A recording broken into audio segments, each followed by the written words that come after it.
Time మా channel చూస్తున్నట్లయితే subscribe చేసుకోండి. ఈ వీడియో మీకు నచ్చినట్లయితే లైక్ చేయండి, మీ ఫ్రెండ్స్కి షేర్ చేయండి. ఈరోజు టాపిక్ వచ్చేసి మనం ఆయిల్ అనేది ఎలా అప్లై చేసుకోవాలనేది, మన హెయిర్కి ఆయిల్ ఎలా అప్లై చేయాలి ఏంటి అనేది ఈరోజు మీకు చూపిస్తున్నానండి.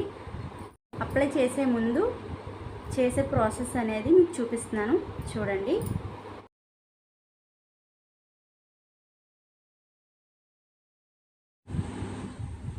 ఇలాగా ఒక గిన్నెలో వాటర్, ఒక గిన్నెలో ఆయిల్ వేసి నీళ్ళు మరిగిన తర్వాత అప్పుడు ఈ ఆయిల్ గిన్నెని తీసుకెళ్ళి మధ్యలో పెట్టండి. ఇలా ఆయిల్ని వేడి చేసుకున్నట్లయితే మనకి ఆయిల్లో ఉన్న బెనిఫిట్స్ అన్నీ చాలా ప్రాపర్గా మన హెయిర్కి పడతాయండి. చూడండి, మనం ఆయిల్ అనేది గోరువెచ్చగా చేసుకున్నాం కదా, దానిని మనం హెయిర్ పార్టీషన్స్ తీసుకోవాలి. ఫస్ట్ ఆఫ్ ఆల్ ఎలా అంటే ఫస్ట్ పార్టీషన్స్ ఇలా తీసుకోవాలండి. తీసుకున్న తర్వాత కాటన్ ఉంటుంది కదా, కాటన్ని డిప్ చేసి ఆయిల్లో గోరువెచ్చగా ఉండగా, ఆయిల్ అనేది గోరువెచ్చగా ఉండాలండి. సో ఎలా అంటే ఇలా పార్టీషన్స్లా తీసుకుని అప్లై చేయాలి.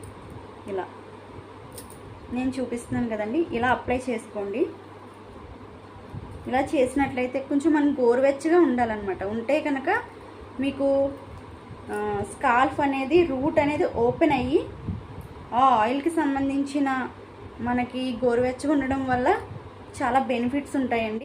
ఇలా మనం హెయిర్ అంతా ఆయిల్ అప్లై చేసాం కదండి, అప్లై చేసిన తర్వాత ఒక 10 మినిట్స్ పాటు మనం మసాజ్ చేసుకుంటే కనుక ఇలాగా చాలా మైల్డ్గా, చాలా స్లోగా మైల్డ్గా మన స్కాల్ఫ్ అంతా మసాజ్ చేసుకున్నట్లయితే ఎలా అంటే ఆయిల్ వల్ల బెనిఫిట్ ఏంటంటే రూట్లోకి వెళ్ళి రూట్ని స్ట్రాంగ్ చేస్తుంది. మనకి ఏంటంటే హెయిర్ గ్రోత్ అనేది చాలా ఫాస్ట్గా ఉంటుంది.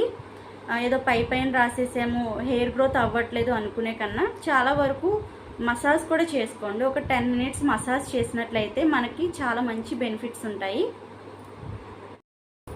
చూసారు కదండి ఆయిల్ అనేది ఎలా అప్లై చేసుకోవాలో. సో నెక్స్ట్ టైం మీరు కూడా ట్రై చేయండి, చాలా మంచి బెనిఫిట్స్ అనేవి ఉంటాయి. ఈ వీడియో మీకు నచ్చినట్లయితే లైక్ చేయండి. ఈ వీడియో మీకు యూస్ఫుల్ అనిపిస్తే మీ ఫ్రెండ్స్ అండ్ ఫ్యామిలీ మెంబర్స్కి షేర్ చేయండి. Thank you for watching video.